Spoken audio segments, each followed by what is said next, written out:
Emmanuel Akinde's appearances. Appearances. Lord, may I please the court, ma? Yes. For Engineer Stephen Takim, my name is Anne Agi. Is that the one we are doing now? I thought they said the one for adoption and judgments. No, the one that has the number NICN/CA/39/2016. Did you get that? 35, ma. CA/35/2016. 2016, Stephen Takim. Yes, my lord. Yes. Yes, that is Tahembe Fidelis Tiki and the governor of Cross River State and 4 others. Yes. No, ma. No, ma. Let them take the first one the court said they want to take now. Not Stephen Takim. Stephen Takim is the second one. Learned Council, we are just trying to understand what happened. She said your own, but then she said Engineer Stephen Takim, and I represent Engineer Stephen Takim. So I'm just trying to understand. I mean Stephen Takim too. Okay. And my lord said they want to take the one against Cross River, the governor of Cross River State first. That's what I heard. That is a Stephen Taki. That's what my lord is saying. No, sorry. That is Fidelis Tiki Tahembe Fidelis. No, that is not us. Okay, I want to take it because it appears it's lighter. It will take less time than the other one. As the court pleases. As the court pleases. Too. Yes. So please let me have appearances for CA 3926 Tahembe Fidelis Tiki and the governor of Cross River State. Appearances.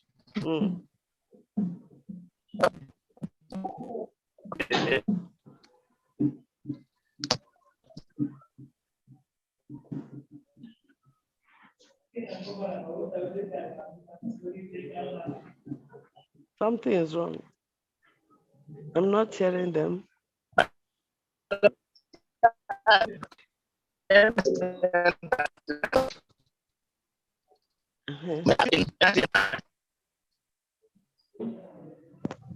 Okay. Appearances.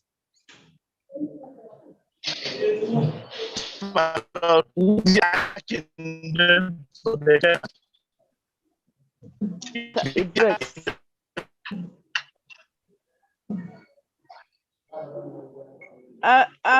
Somebody is saying something, but it's breaking. It's breaking. Yes. So, I was for the Clement. Emmanuel Akindele Esquire, are you there? Are you there? Emmanuel.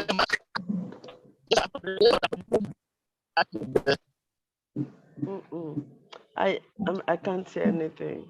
I can't hear them. I can't hear them. I know Emmanuel V. Akindele Esquire appears for the Clement, but I don't know if you're there. Yes.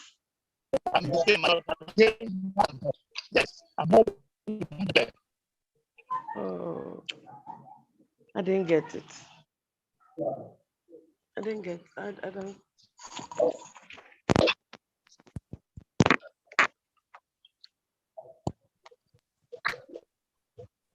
My lord, may I make a suggestion, ma? Yes, please, yes. Perhaps he can type in the appearance into the chat box, since he can hear you, but you can't hear him clearly. Oh, you can hear me. You have it in the chat. I can Okay. hear you, my lord, clearly. My lord. Okay. So, was that right when I said Emmanuel Akindele is for the Clement? My lord. Yes. Okay, I'll record that. Emmanuel B. Akindele My Lord, it's Akinde, not Akindele. Oh, okay. Akinde. Yes. Not Esquire. Akindele. Yes, yes. I've corrected it. Okay. Thank you, my Lord. For the claimant, very well. I'm hearing you now. Yes. Yes. For the defendant. Ms. Akinde is for the claimant. So who is for the defendant?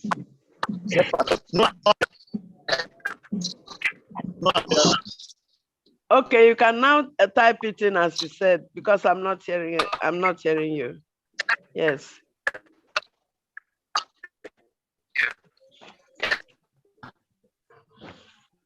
Yes. They suggest they type it. Okay.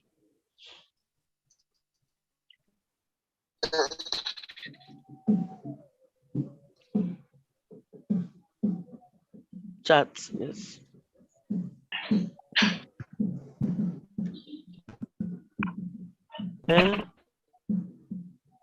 Okay.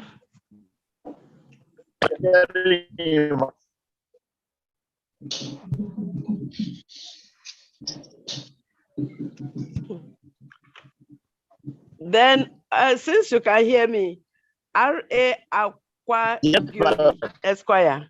Okay. R.A. Yes,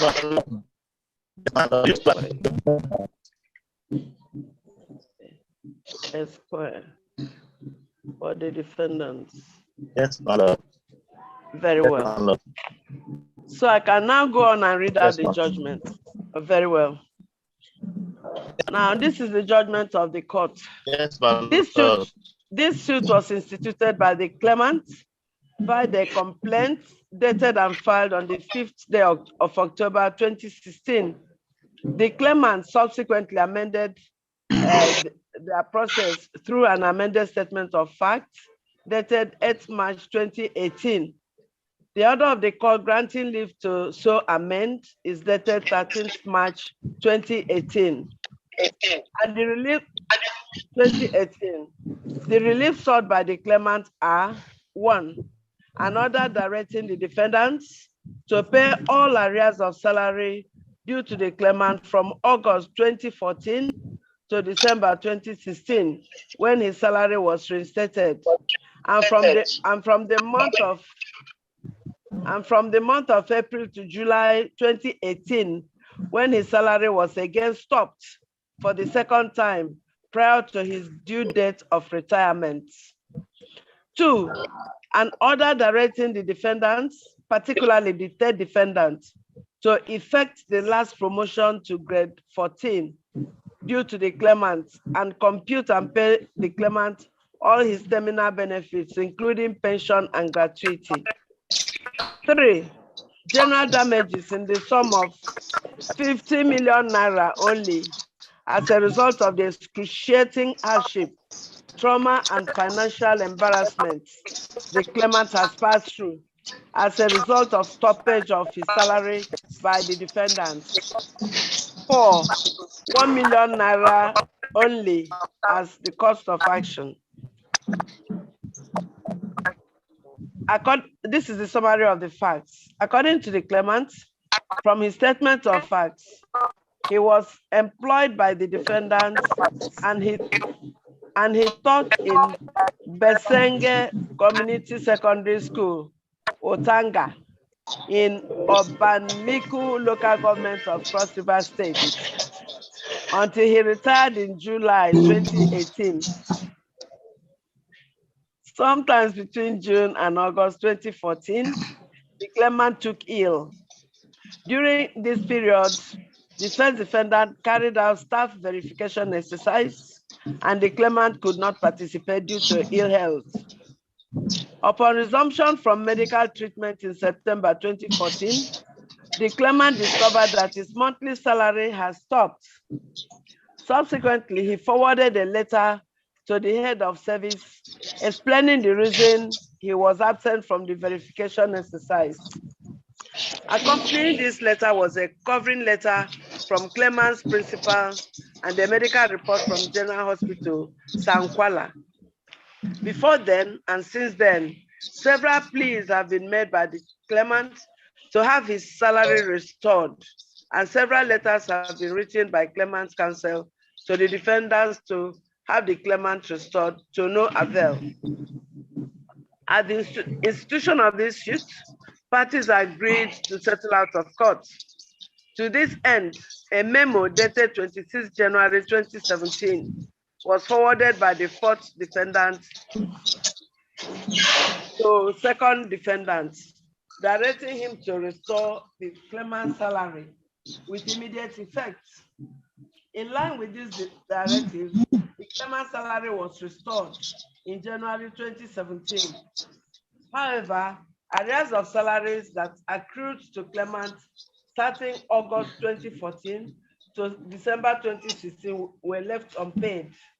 All attempts to have proved abortive. It also became unfortunate that in April 2018, the salary that had earlier been restored in January 2017 stopped.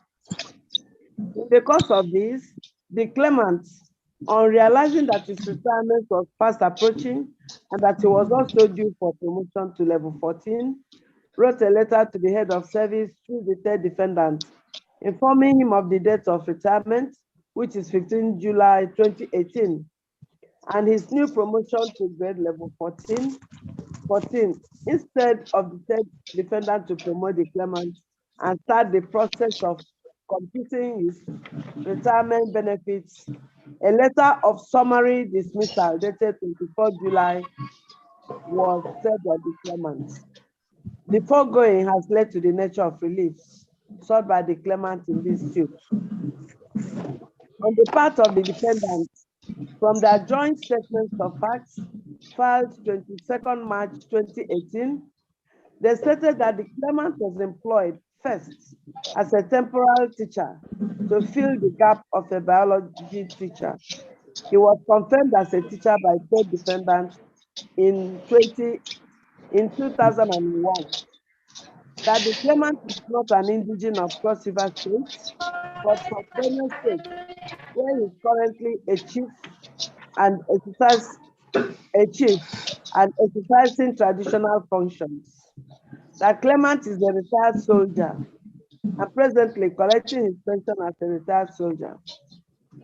That claimant was not silk.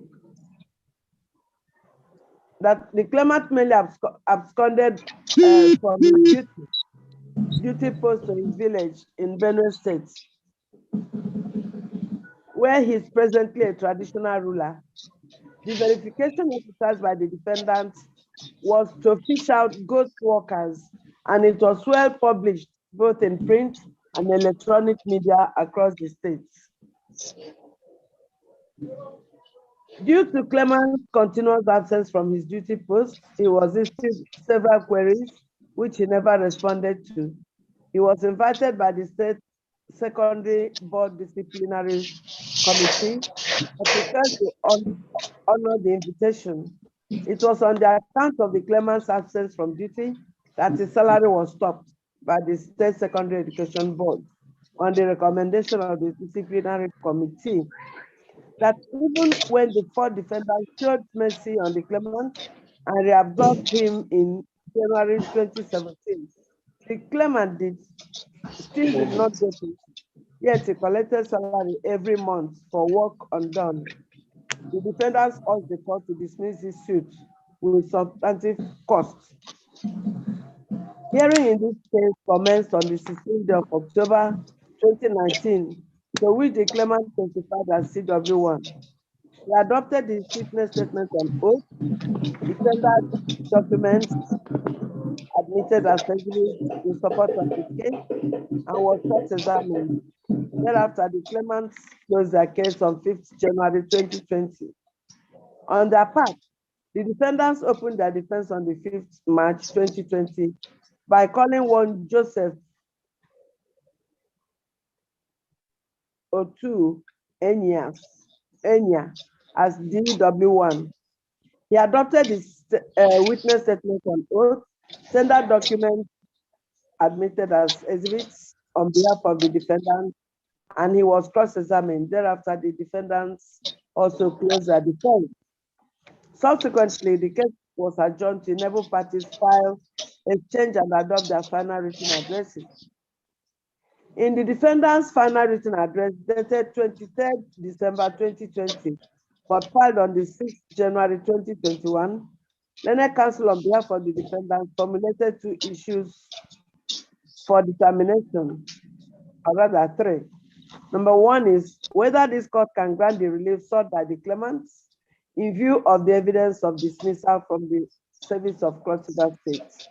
2, whether the claimant's explanation of his absence from work complies with the Cross River State Public Service Rules, 2004. 3, whether the claimant's case is not tainted with fraud and inconsistencies. On issue number 1, the Learned Counsel to the defendant submitted that the claimant is seeking for order to effect his promotion to grade level 14 and to compute and pay him his terminal benefits in the face of a letter of dismissal issued to him by the 3rd defendant. That the claimant sought this order without first seeking another, nullifying his dismissal. That if the dismissal stands, there is no basis for computing and paying the claimant his terminal benefits. Under Rule 03406 of the Public Service Rule 2004, the ultimate penalty for a serious misconduct is dismissal. A dismissed employee forfeits all his terminal benefits. On issue number 2, the Learned Counsel to the defendant submitted that the reasons given by the claimant for his absence during the verification exercise fails to comply with the provisions of the Cross River State Public Service Rules 2004 on medical treatment, in that there was no sick leave nor an excuse from any of the superiors. The procedure for absenting from work on account of illness in Rule 04304A provides us, and I quote, an officer not being on leave of absence or duties at his place of work must either report the fact immediately to his ministry or department, or within 24 hours, cause to be delivered to his ministry or department an excuse duty certificate signed by the appropriate medical officer, with the contents of which the staff has made himself acquainted, etc. Furthermore, under Rule 04305C, unless absence from duty through illness is covered either by admission to a government hospital by departmental authority as explained above, or an excuse duty certificate, it can be treated as absence without leave. After citing a series of rules under Cross River State Public Service Rules, Learned Counsel to the defendant concluded that the claimant's absence from work and the purported medical report issued to him 1 year after he reported sick in the third hospital with the provisions of the Cross River State Public Service Rules as it relates to medical absence. And on issue number 3, Learned Counsel to defendants, while inviting the court to take a careful look at the signature of the principal in exhibits C2 and C7, submitted that there are gross differences in both signatures, purportedly signed by the same person. That this explains serious fraud on the part of the claimant. Furthermore, in paragraph 13 of the claimant's statement of oath, he deposed that he was not paid from period of July 2014, yet he exhibited a valid pay slip indicating that he was paid. This is contradictory. A pay slip is proof of payment, where the claimant verbally claims he was not paid and did not exhibit his statement of account within the period to prove the non-payment of his salary. The Learned Counsel also pointed out that another fraud by the claimant is the certificate of identification by local government area of origin. The said certificate 1989 a time the Obanliku local government was not in existence. Learned Counsel urged the court to take judicial notice that Obanliku local government was created in 1991. It is the submission of the Learned Counsel to the defendants that a claimant ought to be consistent in his evidence. Where there are contradictions in the evidence of the claimant, it makes his evidence unreliable and unbelievable. He relied on the case of Olaoye and others, versus Attorney General of Osun State and others, reported in 2014, citation fully supplied. The Learned Counsel to the defendant therefore urged the court to resolve all the issues in favor of the defendants and dismiss this action as lacking in merit and substance. In the claimant's final written address dated 8 March 2021, but filed on the 15th of March 2021, Learned Counsel to the claimant formulated 3 issues for determination. And these are: 1, whether the claimant has proved his case from the facts and evidence before this honorable court to entitle him to the relief he is seeking. 2, whether the purported dismissal of the claimant during the pendency of this suit without any of the courts before whom the suit is pending is valid. And 3, whether the purported dismissal of the claimant followed due process. On issue number 1, the Learned Counsel to the claimant submitted that by Exhibit C30, it is clear that the claimant has proved his case to be entitled to relief sought, that the dismissal of the claimant was done while this matter was still pending in court. The dismissal was done mala fide. The Learned Counsel to the claimant submitted further that defendants are inconsistent with their defense, and thus these contradictions from the defendants have rendered the pieces of evidence of the defendants invalid and unreliable. He therefore urged the court to resolve issue number 1 in favor of the claimant. On issue number 2, Learned Counsel to the claimant that the dismissal of the claimant when this matter was sub judice amounts to self-help. He relied on the case of DPCC Limited versus BPC Limited, reported in 2008 for Nigeria Weekly Law Report, part 1077, page 376 at 384. Flowing from the above, Learned Counsel to the claimant urged the court not to tolerate the action of the defendants who purported to have dismissed the claimant from his employment when this court was already seized with the matter. He also referred the court to the case of Attorney General of the Federation versus Dawood, reported in 1995, citation fully supplied. On issue number 3, Learned Counsel to the claimant, while admitting that the defendants have the power to dismiss the claimant, submitted, however, that the dismissal did not conform with the procedure provided under Cross River State Public Service Rules. Learned Counsel referred the court to rules 3302, 03303, 03304, 03305, and 03306 of the Cross River State Public Service Rules, which he also produced the content verbatim. In the submission of Learned Counsel that failure of the defendants to adhere to the procedure for dismissal as provided by the Cross River State Public Service Rules is fatal to the defense of the defendants. Then the court, having gone through the claimant's case, the defendant's defense, evidence adduced at trial, and the final written submissions of both counsel to the claimants and the defendants, the court, while adopting the issues read by both counsel, also distilled a sole issue for determination, and that is whether the way and manner the claimant was dismissed was in accord with the principle of fair hearing and natural justice. For starters, I would like to say that Having adopted all the issues distilled by parties in this suit, I will address the same when necessary in the body of this judgment while addressing the sole issue distilled by the court.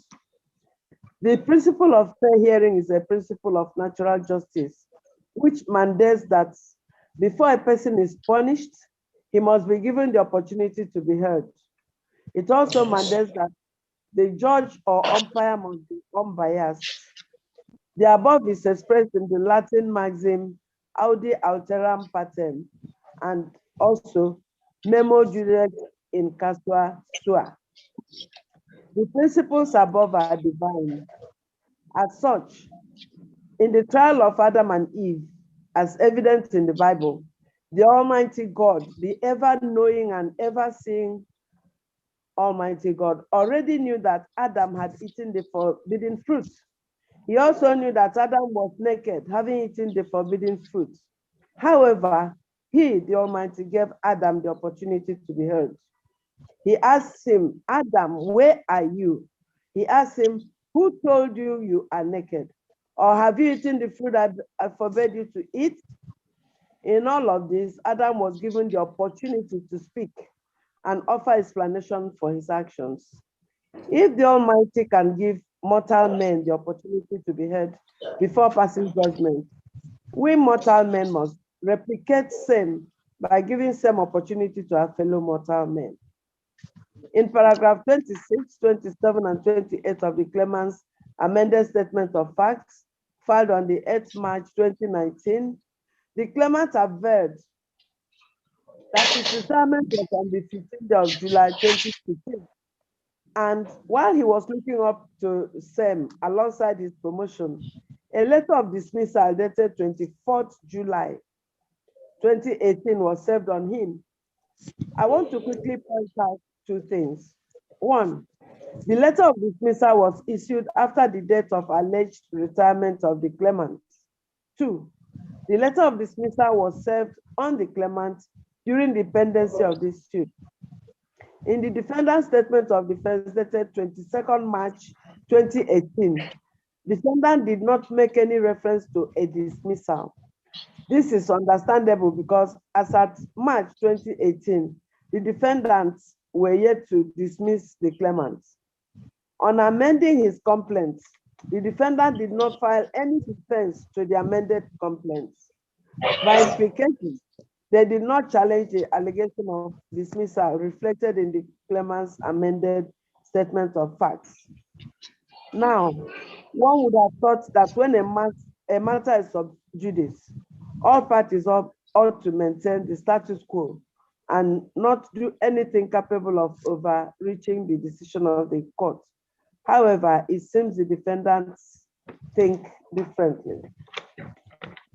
In paragraph 2 and 3 of the claimant's earlier statement of facts, dated 5th October 2016, the claimant averred that between June to August 2014, claimant took pill and was admitted at the General Hospital, Sakwala in Obanikilu local government area, where he underwent treatment, but was later taken from there to a herbal home where treatment continued. That it was during this period, the defendants carried out the verification exercise in his absence. In support of this, he tendered Exhibit C1, being a medical report from General Hospital, Sakwala or Baliku, dated 25th June 2015, signed by one Dr. Ebai I.O. I would like to reproduce the contents herein under. To whom it may concern, Re Tahembe Siki F. The above name presented with features of malaria and enteric fever. He underwent treatment and got some improvement, only to relapse. He was advised to resort to native treatment in a herbal home, of which he got well improved.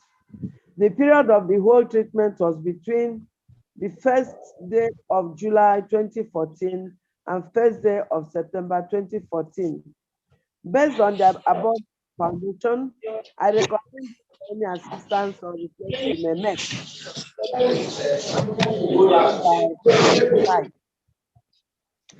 In paragraphs 5 and 6 of the defendant's statement of defense, the defendants, in responding to claimant's earlier statement of facts, dated 6 October 2016, stated that the claimant was never sick.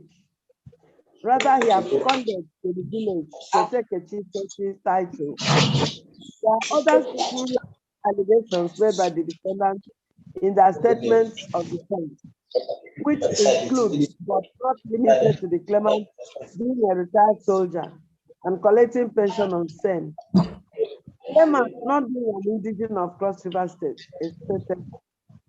I must say here that as strongly as the defendants put forward the allegations, one would have thought SEN would be backed up by credible evidence.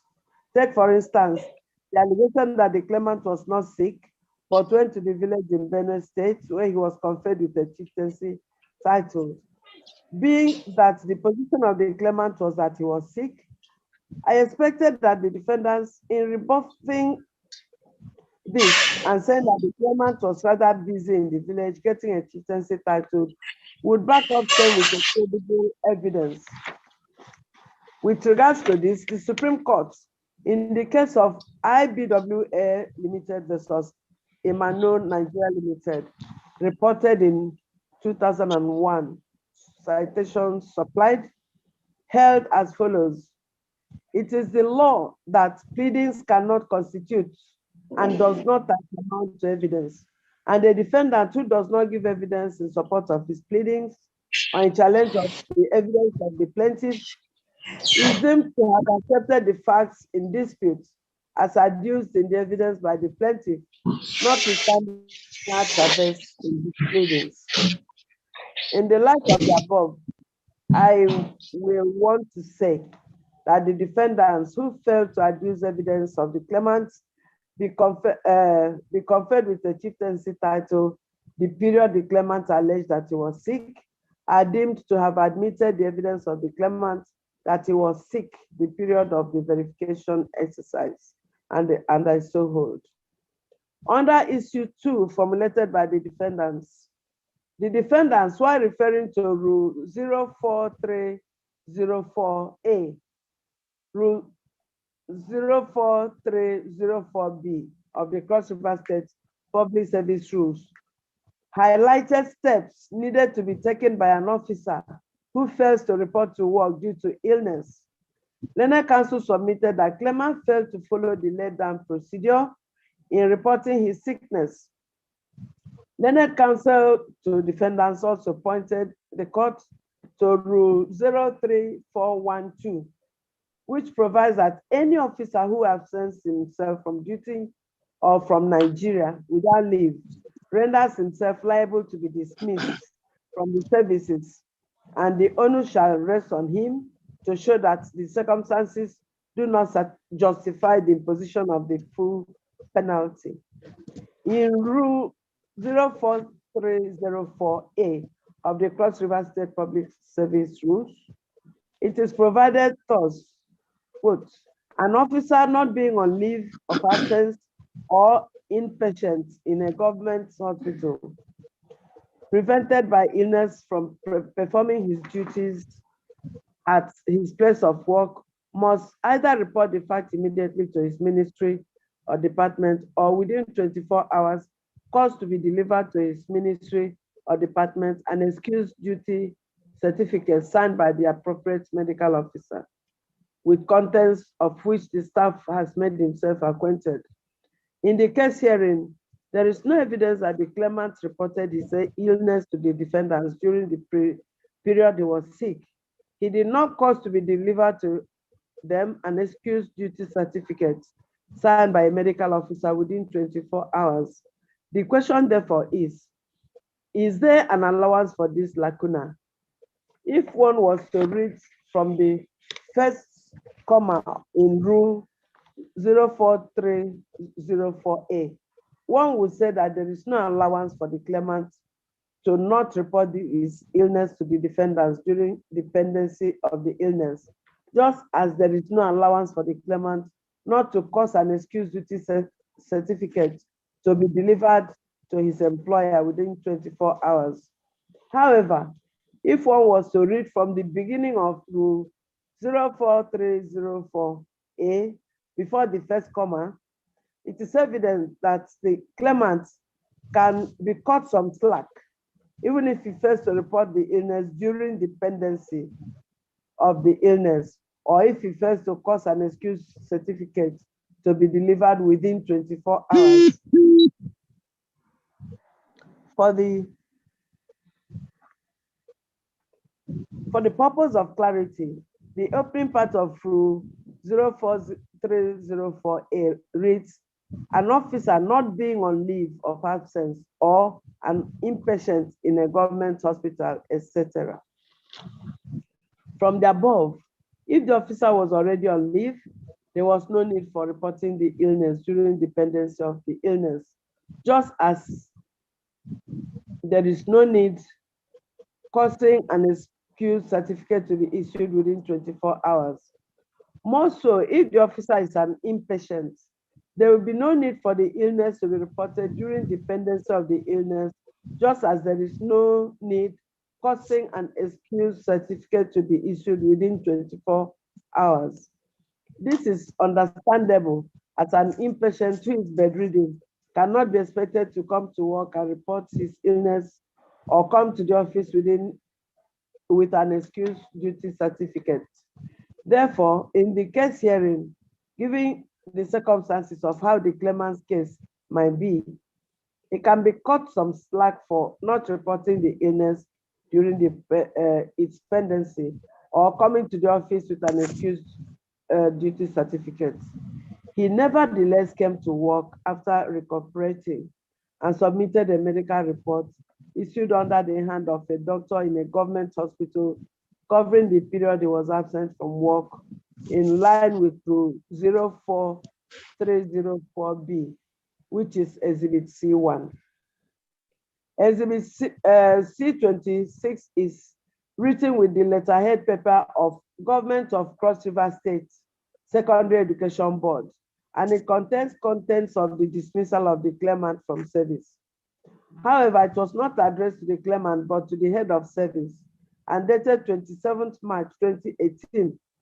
The letter conveyed to the claimant containing the contents of his dismissal is dated 24th July 2018, with the letterhead of the, quote, Government of Cross River State, unquote, and addressed to the claimant titled, an application for promotion and retirement.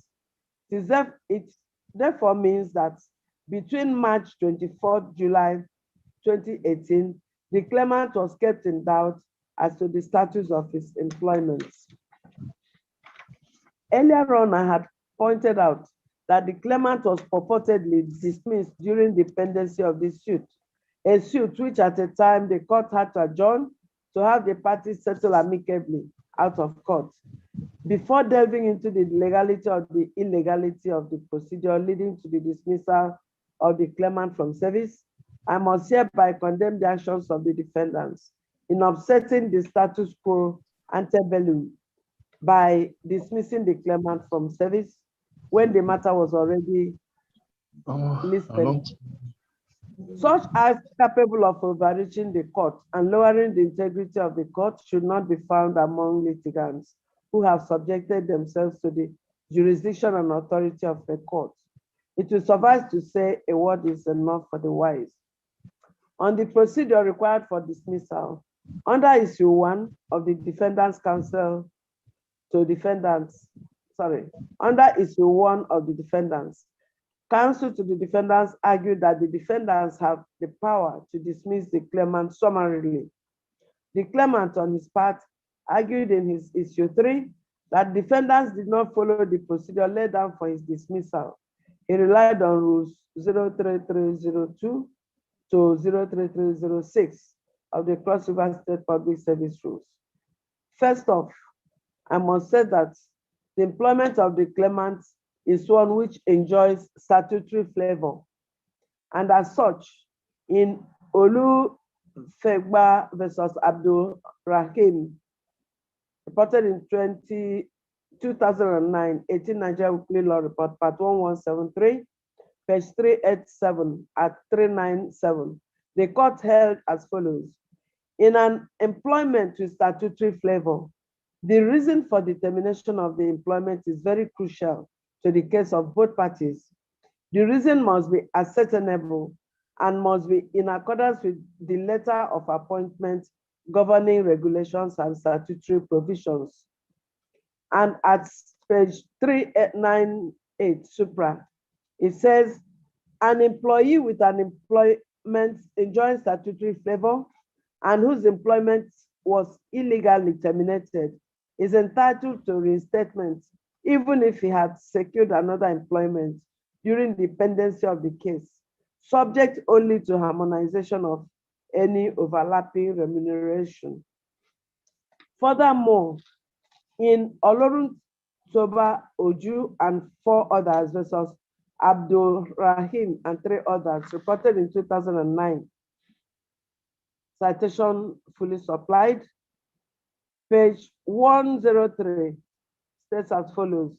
In order to justify the dismissal or termination of appointment of an employee, the employer must be in a position to prove to the court's satisfaction, A, that the allegation was disclosed to the employee, 2, that he was given a fair hearing, 3, that the employer believed that the employee committed the offense after hearing witness. In Rule 03302, the Cross River Public Service Rule, it is provided that when a superior officer is dissatisfied with the behavior of his subordinate, he shall inform the officer in writing, giving details of the unsatisfactory conduct. In paragraph 13 of the defendant's statement of defense, the defendant stated that due to claimant's continuous absence from duty, he was served queries for which he never replied to. In addition, the claimant was further invited before the State Secondary Board Disciplinary Committee, an invitation he never honored. As for the series of queries referred to by the defendants only tendered 2 queries, two query documents, Exhibit D1 and D3. Defendants also tendered the documents, Exhibit D2, purportedly inviting the claimant to a disciplinary committee. While responding to this, the claimant in paragraph 10 of his reply to defendant's statement of defense, dated 9th May 2018, stated that, quote, he was never in receipt of such queries or invitation letters, unquote. He went ahead to say that those were mere concoctions of the defendants. The track law is that when a document is alleged to have been written and delivered to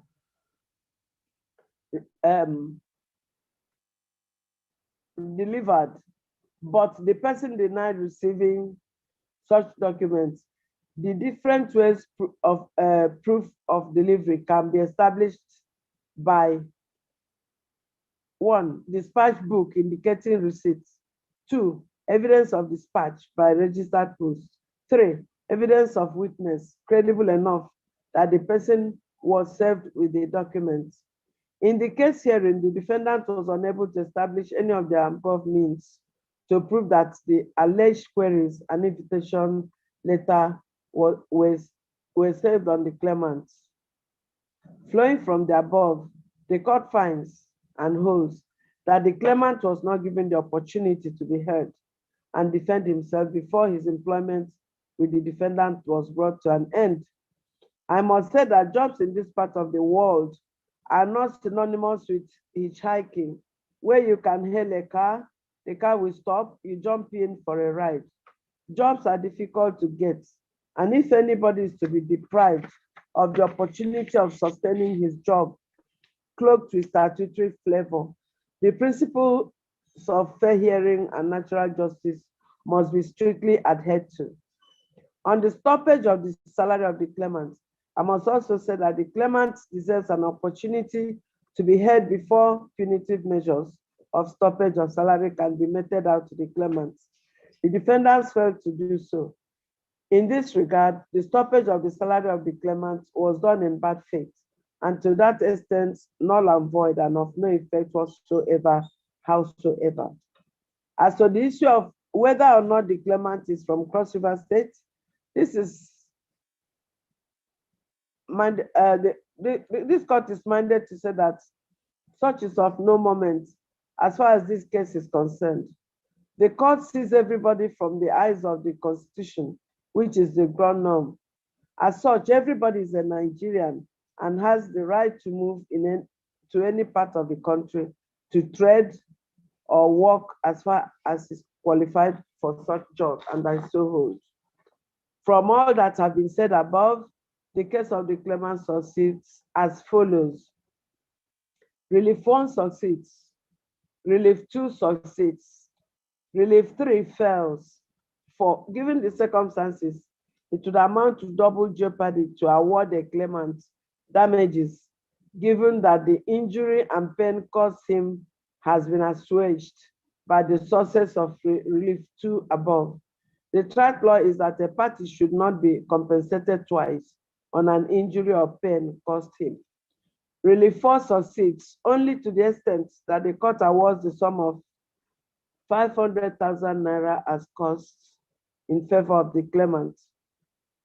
For the avoidance of doubt, the orders of declarations of this court are as follows.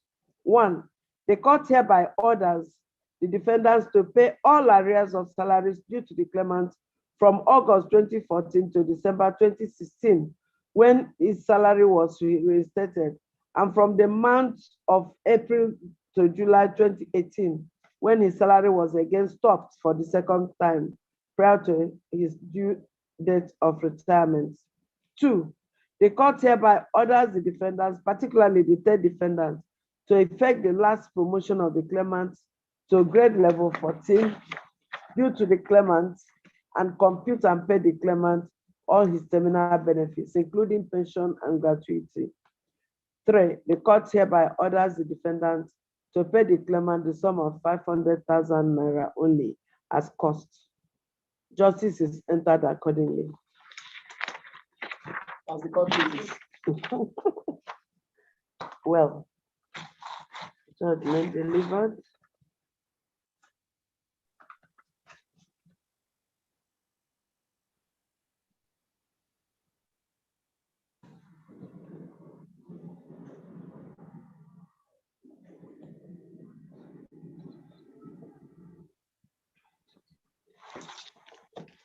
Okay. What I don't know is that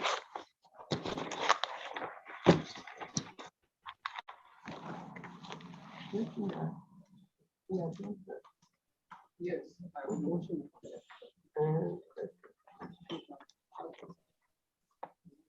yes. So please, for the second matter, let me take appearances. May it please the court. Yes, my lord, may it please the court. And yes. And Aggie. Okay, let me. Okay. I hope I hear them. Okay. Yes. Aggie, AGI, and Aggie. AGI for Aggie. Okay. Esquire. I appear with Samuel Ikpeme. Yes, my lord. Samuel Ikpeme. Samuel Ikpeme. Okay. Yes, my lord. Our respectful appearances for the claimant. For the claimant. Very well. Yes. Okay. Who is for the defendant? First. Yes. Advice Ekuri. Okay.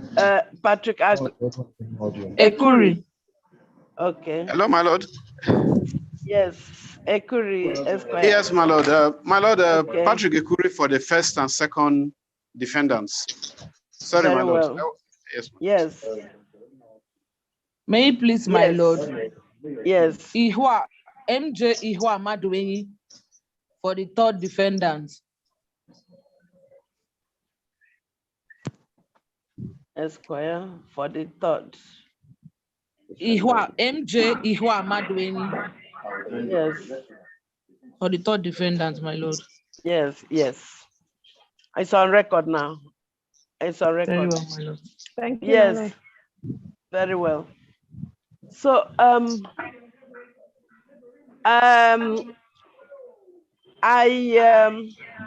found out that you had not adopted My lord, we did. final written addresses. We have adopted, my What? lord. My lord, we adopted. We adopted last time, my lord. Yes. Yes, they're adopted because Last week Friday, my lord. So this is the judgment. As the court pleases. This is the judge. I can go on and read the judgment. Yes. As the court pleases. Yes. This suit was instituted by the claimants by the complaint dated and filed on the 14th of September 2016. Please. 1. A declaration that the procedure employed by the first, second, and third defendants in the withdrawal of services of the claimant is in total breach and non-compliance with the provision of the CRUTEC Senior Staff Handbook and Condition of Service, the law establishing the university, and the law governing employment with statutory flavor, and same is null and void and of no effect. 2, a declaration that the online publication of the name and photographs of the claimant in Cross River Watch and Carleton paper, which went viral in social media, was premature, premeditated, and orchestrated, as same was not an outcome of the findings of any committee set up to investigate the allegation against the claimant, and same entitles him to substantial damages. 3, a declaration that the restoration of the claimant's full salary after the expiration of the 3-month suspension without taking effect from the date of suspension violates the provision of the university staff conditions of service. 4, an order of this honorable court that the first, second, and third defendants pay the claimant forthwith the balance of his 3rd-month salary deducted during the period of suspension, which they have refused to pay, amounting to 205,797 naira. 5, an order mandating the defendants to reinstate the claimant forthwith with all his accrued privileges, entitlements, and allowances from the date of the withdrawal of his services.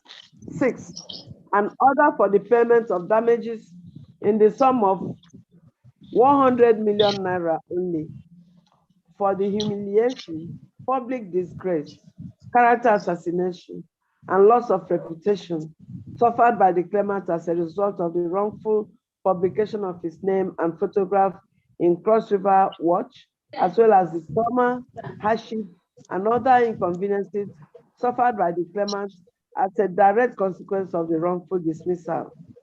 7, 21% interest per annum on the judgment sum until same is liquidated, and 8, cost of action in the sum of 2 million naira only.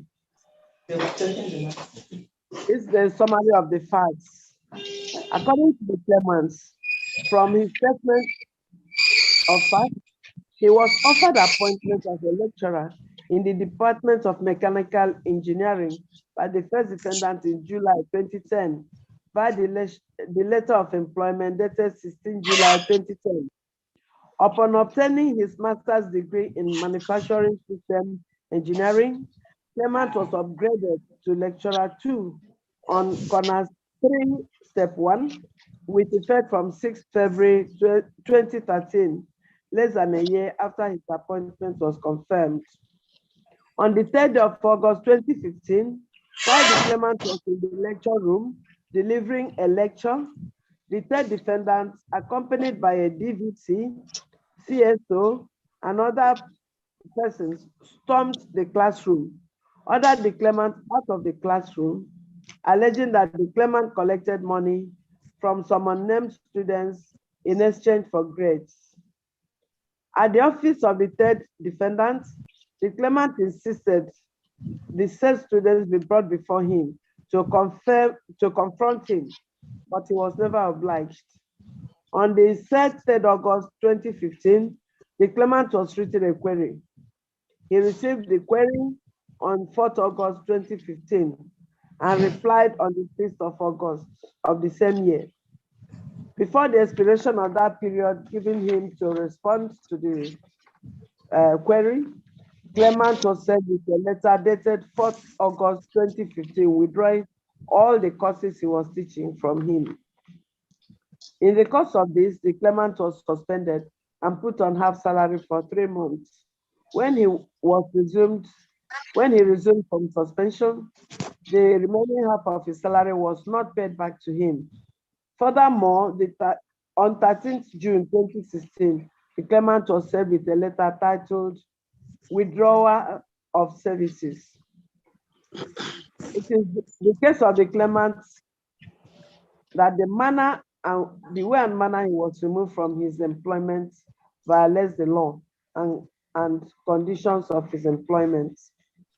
On the part of the defendants, the first and second defendants, in their statement of defense, dated and filed on the 2nd November 2016, stated that on the 3rd of August 2015, the third defendant calmly walked into the class and asked the claimant to accompany him to his office. The claimant was never accused in the classroom. That same day, 27 of the students taught by the claimant protested to the office of the third defendant that they went to submit assignments to the claimant, and the claimant refused to collect the assignment from them because they did not attach the money demanded from them. In the case of the first to second defendants, that before the appointment of the claimant was brought to an end, steps were taken in accordance with the law and due process, that the claimant is not entitled to the relief sought before the Honorable Court. It must be noted that on receipt of the first to second defendant's statement of defense, the claimant filed a reply dated 16th November 2016. On the part of the third defendant, in the statement of defense dated and filed 16th January 2018, stated that on the 3rd August 2015, the third defendant calmly walked into the class and asked the claimant to accompany him to his office. The claimant was never accused in the classroom. That same day, 27 of the students taught by the claimant protested to the office of the third defendant that they went to submit their assignments to the claimant, and that the claimant refused to collect the assignment from them because they did not attach the money demanded from them by him. It is the case of the third defendant that before the appointment of the claimant was brought to an end, that steps were taken in accordance with the law and due process, and that the claimant is not entitled to the relief sought before this Honorable Court. It must be noted that on receipt of the third defendant's statement of defense, claimant filed a reply dated 14th March 2016. Hearing in this case commenced on the 15th of March 2018. The claimant testified at CW1. He adopted his witness statement on oath, tendered documents in support of his case, and was cross-examined. Thereafter, the claimant closed his case on the 18th day of April 2018.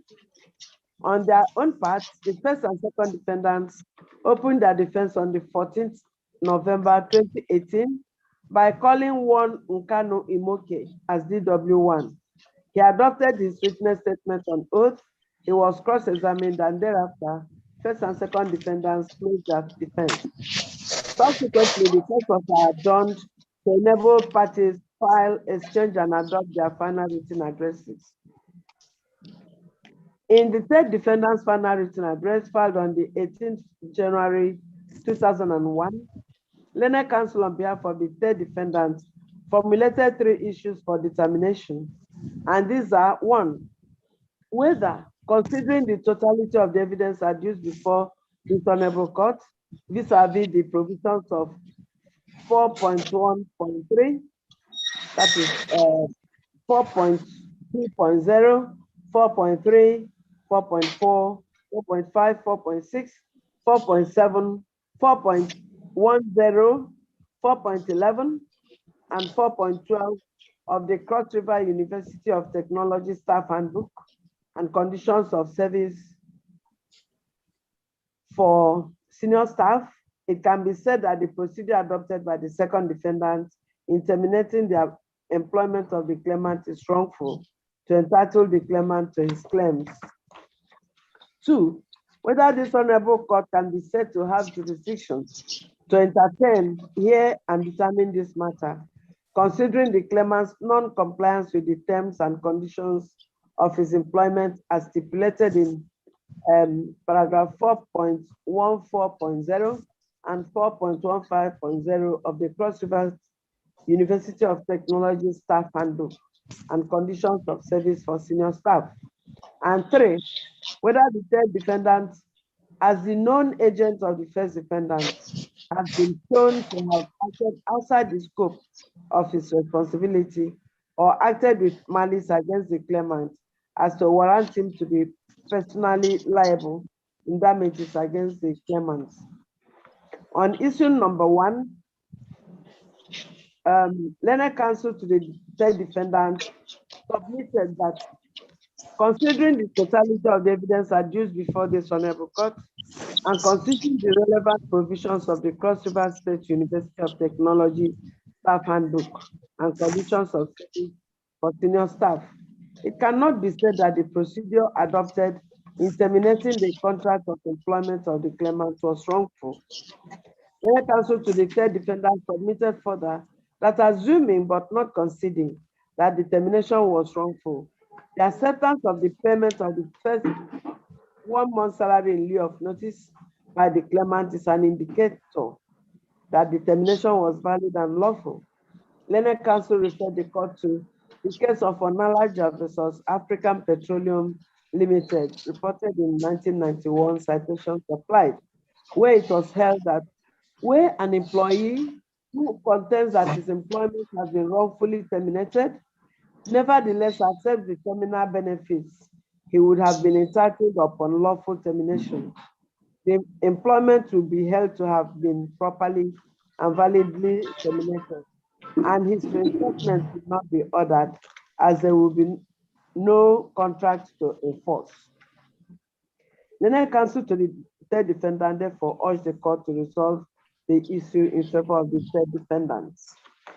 On issue number 2, Learned Counsel to the third defendant submitted that it is right that where parties, by the terms of their contract, agree that in the event of any dispute arising out of their contractual transactions, recourse shall first be had to ADR mechanisms and exhausted before resorting to litigation.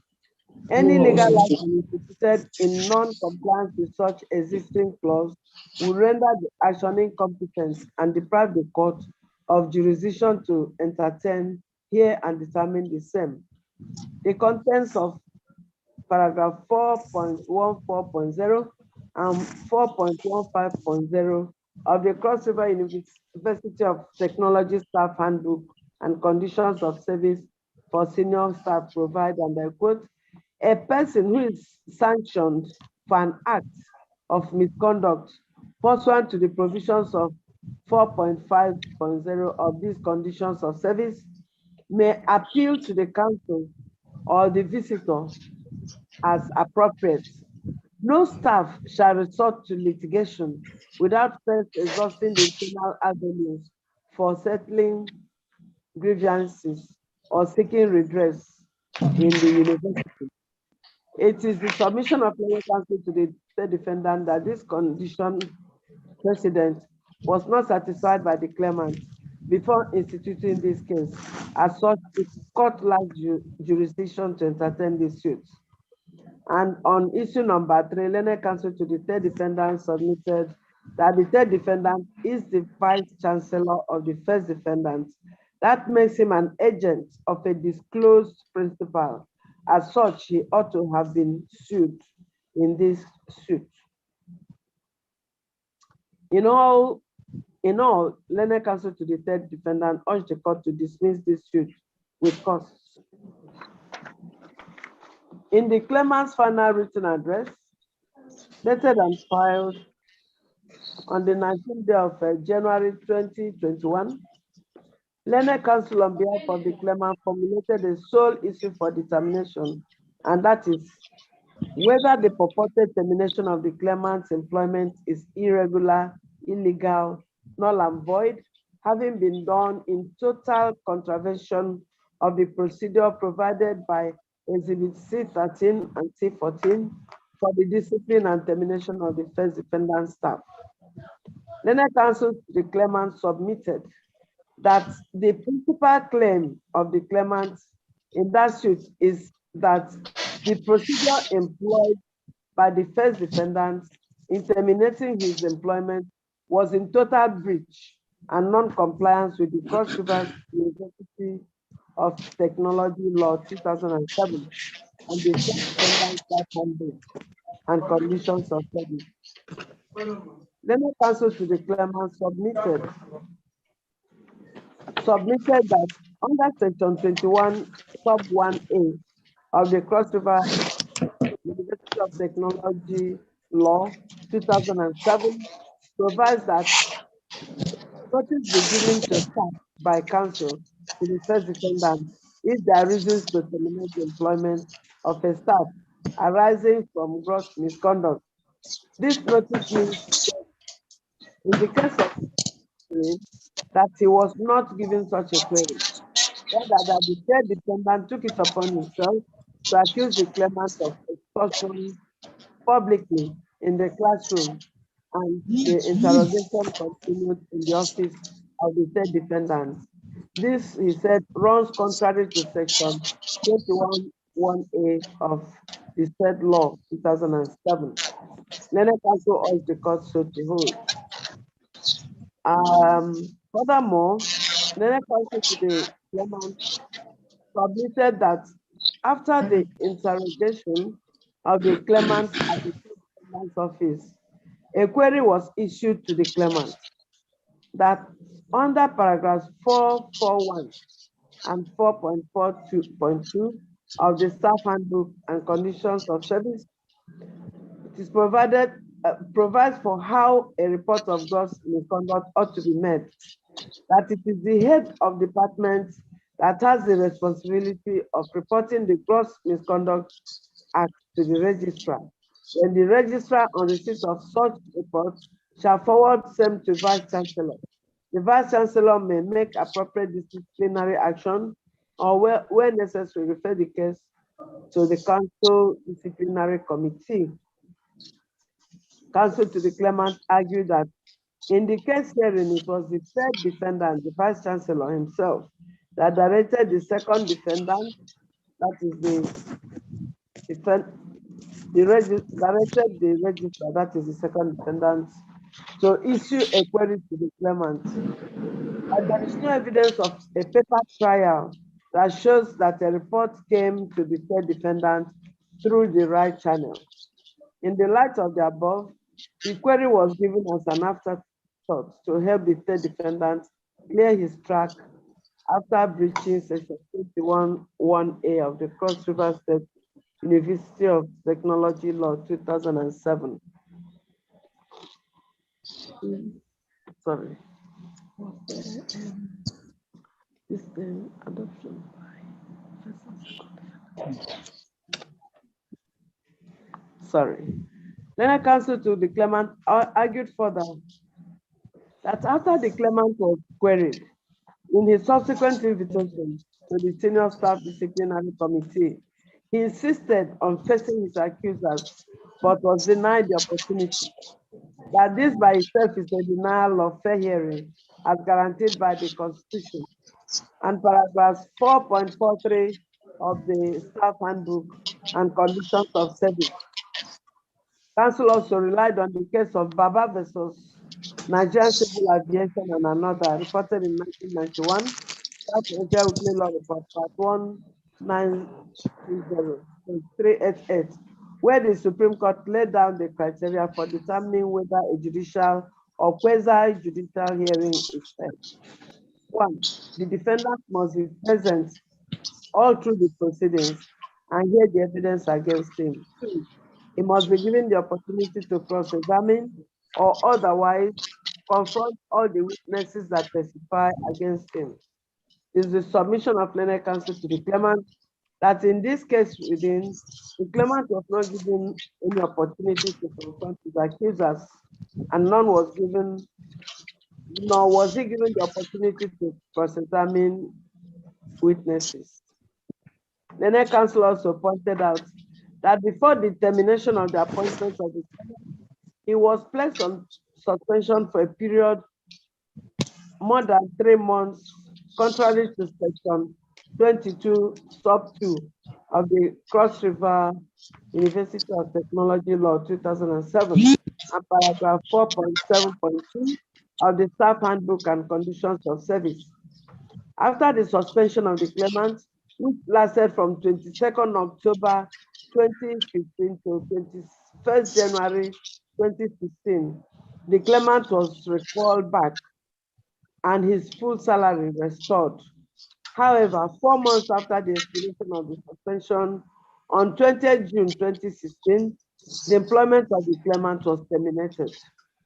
Arising from this, learned counsel submitted that any decision arising from a suspension which lasted more than 3 months is null and void. Any decision coming after the recall of the claimant from the suspension amounts to double jeopardy. We therefore urge the court to hold that the termination was null and void. The learned counsel to the claimant also pointed out that the termination of the appointment of the claimant runs contrary to the recommendations of the disciplinary committee, which recommended that the employment of the claimant should not be terminated. Learned counsel therefore urged the court to resolve this issue in favor of the claimant and grant all the relief sought by the claimant. Said defendants, on the receipt of the claimant's final written address, learned counsel to the third defendant filed a report on points of law dated and filed 8 March 2021, to which he replied on points of law to the claimant's final written address and adumbrated further on arguments earlier made in his final written address. Now, in the first and second defendant's final written address, learned counsel to the first to second defendant formulated 2 issues for determination. One is whether the purported termination of the employment of the claimant is irregular, illegal, null and void, whether the term was done in contravention of the procedure provided for by Exhibit C13, C14 for the discipline and termination of the first defendant staff. 2, whether section 1.5.1 was complied with as shown in Exhibit C14, being the CRUTEC and handbook and condition of service for senior staff. In his argument, learned counsel to the first and second defendants, while arguing issues 1 and 2 together, submitted that the circumstances surrounding the case leading to the termination of his appointment required urgent attention. The third defendant intervened as he was empowered to by section 1.5.8, 4.2.1 of the handbook, and section 1.5.8 thus, quote, in cases requiring urgent attention, the Vice Chancellor may reprimand or suspend the affected staff and present a full report to Council within 3 months. Section 4.2.1 provides the power to exercise disciplinary control over members of staff of the university shall, in accordance with the university law, be vested in the University Council and the Vice Chancellor. Section 4.7.1 provides in accordance with the provisions of sections 22.2 and 23.2 A to D of the law, the Vice Chancellor may, in a case of misconduct by a member of the staff, which in the opinion of the Vice Chancellor is prejudiced to the interest of the university, suspend such member of staff, and any such suspension shall be reported to the council.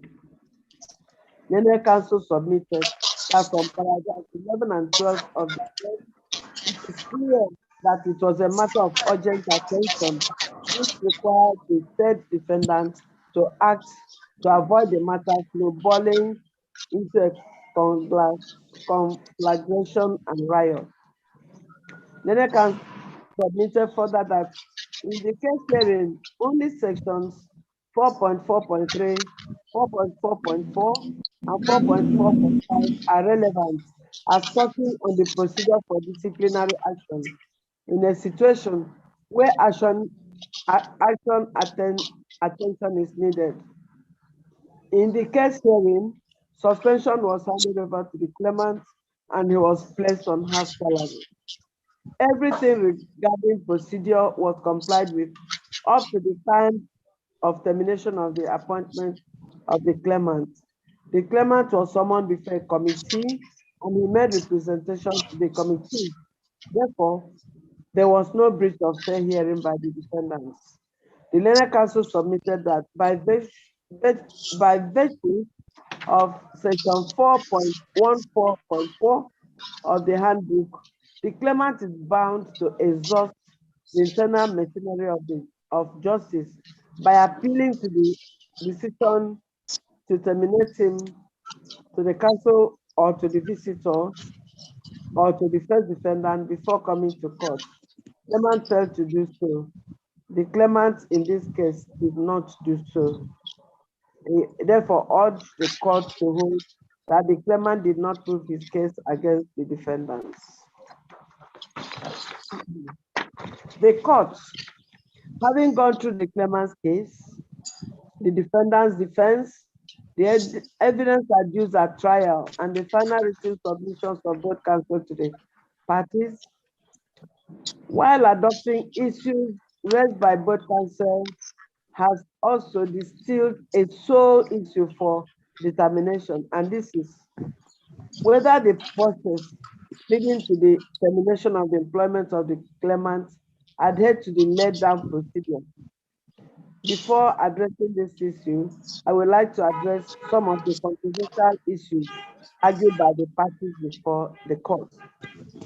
In issue 2 of the third defendant's final written address, learned counsel to the third defendants, while relying on paragraphs 4.14.0 and 4.15.0 of the terms of condition of service, stated that the claimant ought to have exhausted the internal machinery of the justice before coming to court.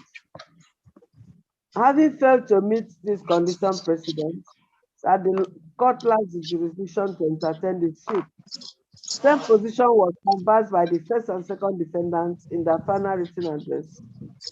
This court would like to recall that during the hearing of this suit, the same third defendant came with a notice of preliminary objection, raising same issue that the court lacked jurisdiction to entertain this matter on the same reason above.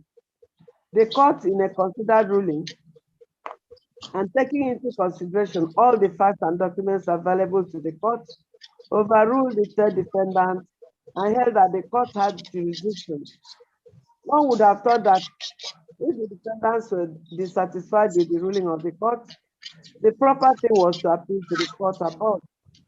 The defendants did not appeal. Rather, they decided to find a way to smuggle an issue which the court had already deliberated upon and decided on at the soliciting stage back to the final stage. Be it as it may, a court becomes fontis officio when the task or the task before it is completely performed. A judge or the court cannot give a decision twice. See the case of Muhammad versus Israeli. reported in 1998, 14 Nigeria Weekly Law Report at 584, page 108 at 167, 163 to 164. In the case hearing, what the defendants are doing is overtly and covertly asking the court to give a decision twice on an issue already raised and decided upon. The court is a court of law and justice and will not fall for the antics of anybody. This issue is already decided upon, and the court has become fontes of fiscal same. The only alternative available to the defendants was to appeal if they were that decision. Failure to appeal the decision has stopped them from raising the issue again. The court hasn't given a complete decision, and as such, the defendants are stopped from raising the same in this final written address on the principle of issue estoppel, and I still hold. In this light, arguments by the defendants paragraph 4.14.0 and 4.15.0 of the terms and conditions of service are talking on appeal to the counsel and visitor of the first defendant go to no issue. The claimant in his sole issue argued at page 15 that before the claimant could respond to the query issued to him, the first defendant quickly sponsored a libelous publication on the newspapers of Cross River Watch and Cali Town, which painted him as guilty. This was not the first time the claimant said it. He said the same thing in his pleading. I must say that whereas the fourth estate of the realm, that is journalism, have their Achilles heel to deal with, nevertheless, if the claimant has any problem with Cross River Watch, Carlton, Facebook, or Twitter, he should deal with it and not generalize or punish a third party whom he was unable to author the problem he's having with the fourth estate of the realm. In the first hearing, as lofty as the claimant made it look, that it was the defendants that engineered the Carlos publication against him, he never proved by any scintilla of evidence that it was the defendants who engineered the same. Sorry, my lord.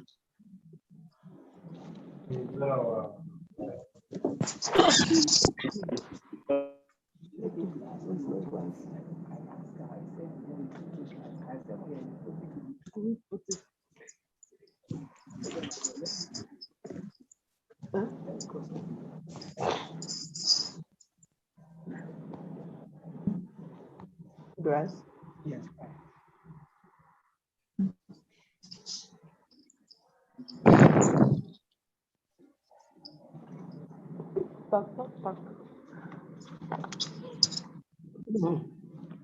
Thank you.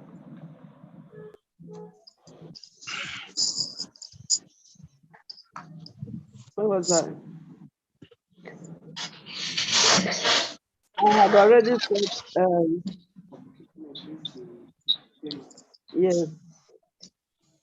I said, I must say that whereas the fourth estate of the realm, that is journalism, have the Achilles heels to deal with, nevertheless, if the claimant has any problem with the Cross River Watch, Carlton, Facebook, or Twitter, he should deal with it and not generalize or punish a third party whom he was unable to please author the problem he's having with the fourth estate of the realm.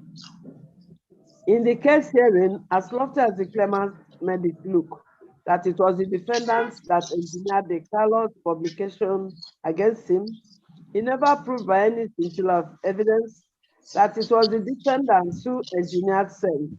The tried law is that the party who alleged it may prove. See the case of Elusanya versus Osinleye, reported in 2013.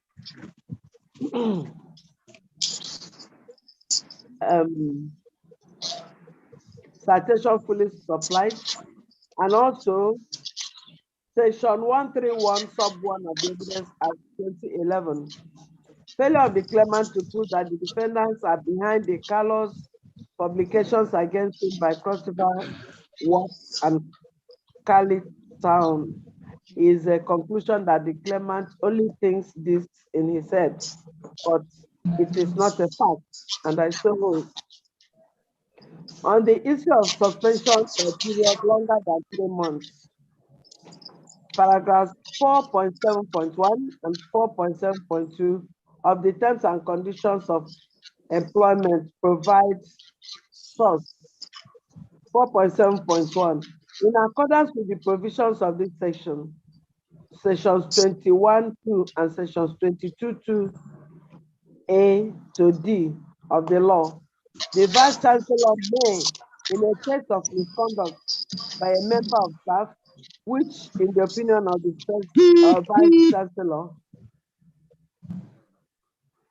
is prejudicial to the interests of the university, suspend such member of staff, or any such suspension shall forthwith be reported to the council.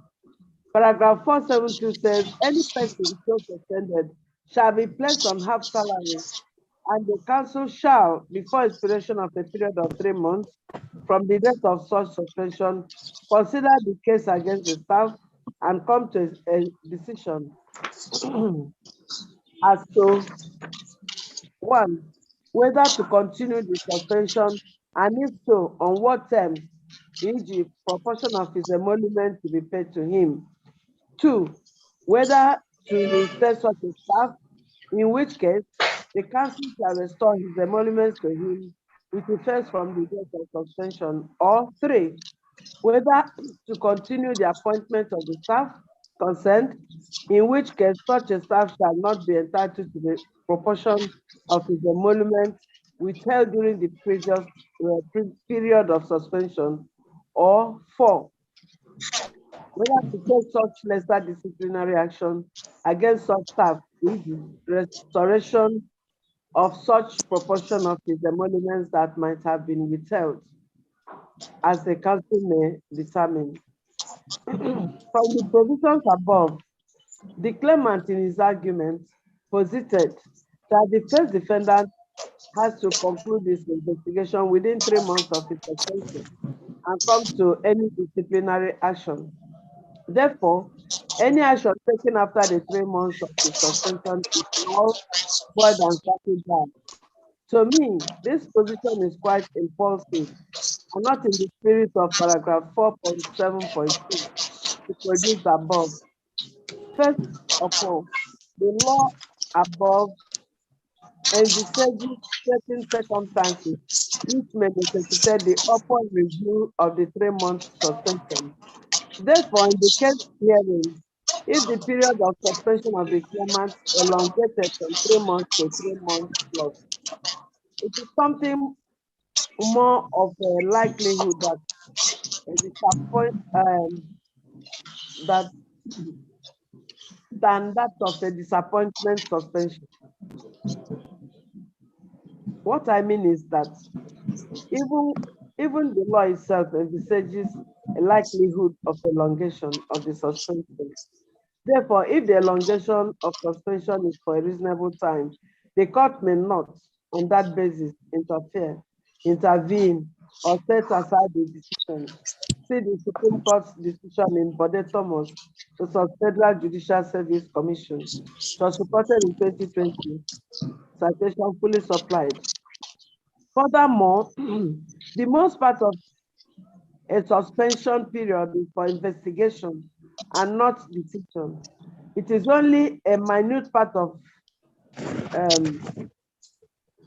the suspension period that is dedicated to a decision. When an employee is suspended, it is another way of saying step aside so that you don't become a clog or a hindrance in our investigation. Therefore, a recall to work or a reinstatement after the expiration of suspension period, whereas is a preliminary act decision, may not be the final decision. It can be a mere invitation to the claimant to resume work as investigation is over, and his presence can no longer be seen as a clog or hindrance to investigation. Inevitably, a final decision will surely come at the appointed time. Therefore, the position of the claimant that because he was recalled back after suspension, any other decision arising from the investigation carried out is null, void, and certified is quite out of place to me, and I so hold. This issue is therefore resolved against the claimant. The Learned Counsel to the third defendant, in a bid to exonerate and excuse the third claimant from this suit, argued that the third defendant is an agent of a disclosed principal, that is the first defendant. As such, he has no business having his name. Whereas the court is aware of the standard principle that an agent of a disclosed principal ought not to be sued alongside his principal, I must say that sometimes counsel, as ministers in the temple of justice, take this principle to the extreme, and in such bid, turn a blind eye to the expectations. I will but highlight one nominal party. A nominal party to a suit is someone whom, even though he may not have interest in the subject matter of the suit, it nevertheless made a party to the by virtue of his office or the position he occupies. See the Attorney General of the Federation versus Attorney General of Abia State and others, number 2, reported in 2002. Citation supplied. In the case herein, the third defendant, apart from being a nominal party who can be joined by virtue of the office he occupies, he personally took part in the ordeal of the claimant from the beginning till the end, which, on the other part, gave rise to a cause of action against him by the claimant. It will therefore amount to turning the law on its head for Learned Counsel to the third defendant to say that the name of the third defendant should have no business in this suit, when the third defendant has, by his office and personality, demonstrated that he has business and interest in the claimant's ordeal from Genesis to Revelation. In the light of the above, this issue is resolved against the third defendant, and I so hold. Now, coming to the issue distilled by the court, which has a relationship with fair hearing and natural justice. I must say that there was a time issues of fair hearing, that is audi alteram partem and memo iudex in casuas sua, was a developing law in this part of the world. However, given the passage of time, we have been able to knit the pieces together for a solid law and precedents on fair hearing and the principle of natural justice. In the case hearing, one of the fundamental points made by the claimant is that he was not given opportunity to confront his accusers.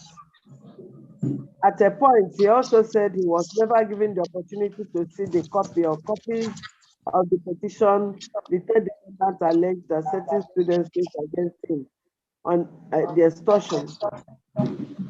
The part of the first and second defendants, they stated in paragraphs 11 of their statement of defense as follows. The first and the second defendants denied paragraph 12 of the statement of facts and said that the third defendant never verbally abused the claimant in his office. It is certainly not in the third defendant's character. The petitions were not written in the office of the third defendant, but rather in Senate chambers. The first and second defendants shall, at the trial, put the claimant to speak of the allegations made herein in paragraph 11 of the statement of facts. On the part of the third defendant, he stated in paragraph 8, 9, and 12 as follows. 8. Paragraph 11 is denied. The third defendant did not, on 3rd August 2015, from the classroom where the claimant was teaching in company of other officers of the university, to stop his lecture abruptly and ordered him as alleged. Rather, on the 3rd August 2015, about 27,400 level students of the Department of Mechanical Engineering carried out an open protest on the ground that the claimant had fixed 7:30 a.m. of 3rd August for submissions of their assignments, but that the claimant refused collecting them because they did not include the sum of 1,500 demanded for the submission of the assignment, and that the amount would go up for students who failed to pay the amount and submit the assignment with automatic carryover in his course. Paragraph 9 said, paragraph 12 is denied. Said defendant says that in view of the magnitude of the complaints of the protesting students, and in order to calm the nerves, the said defendant, in the company of Lieutenant Colonel Ipio, the chief security officer of the first defendant, went to the lecture room where the claimant was delivering lecture. After collecting the assignment, excused the claimant and invited him after to his office and informed the claimant of the complaint against him of the protesting students. The third defendant, as head of the first defendant, was courteous with his use of words and could not use any foul languages on the claimants. From the above, it is evident that from the angle of the defendants, there was a protest, complaint, and petition against the claimant by some students, bordering on allegations of extortion by the claimant from the students. The claimant in the suit hearing argued that the petitions were never shown to him, and nor was he given the opportunity to confront his accusers, the so-called students who protested, complained, and petitioned him. The third defendant on issue number 1, while positing that the step-by-step procedure for the termination of the appointment of the claimant was adhered to, went ahead to say that, assuming but not considering that the termination was wrong, by virtue of the claimant accepting the payment of 1 month salary in lieu of notice, termination is deemed to be lawful. He relied on knowledge of the reported in 19 Porter versus Nestle Products Nigeria Limited, reported in 1988. Chukuma versus Shell Petroleum Development Company of Nigeria, reported in 1993. All citations fully supplied. This court would like to say that besides the fact that all the cases above can be dismissed from the case hearing, all of them were decided on a master servant employment and not on employment with statutory level. Seems to me that in the course of this argument, Linear counsel to the third defendant forgot that employment of master servant is distinguishable from employment with statutory level. If he didn't, he would have remembered that every malam with his kettle and the kettle of master servant employment is different from the kettle of employment with statutory level. Generally, the law on the distinction between master servant employment and employment with statutory level is as follows. A civil servant or public servant, for that matter, is not in the same position as a servant in a simple case of master servant. Therefore, if there are procedures for the termination of an employment that has been laid out by statute, or the employment was derived from the statute, the court has always come in aid of the employee to inquire whether the procedural requirements laid down by statute have been complied with, and also whether the dismissal or disciplinary action taken against the employee violates the rules of natural justice, unquote. In the case of Olanio and University of Lagos, UPRA, and also Iderima versus RSC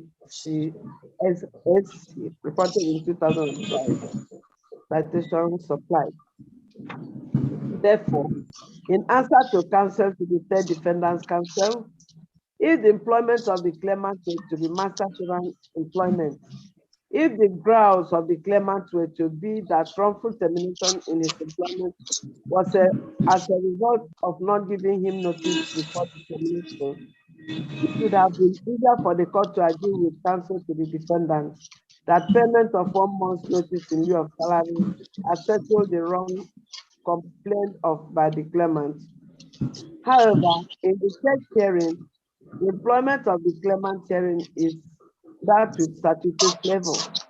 The complaint of the claimant is not about failure to give him 1 month notice before his termination, but that the procedure or process adopted by the defendants leading to the termination of his employment conflicts with the let down rules.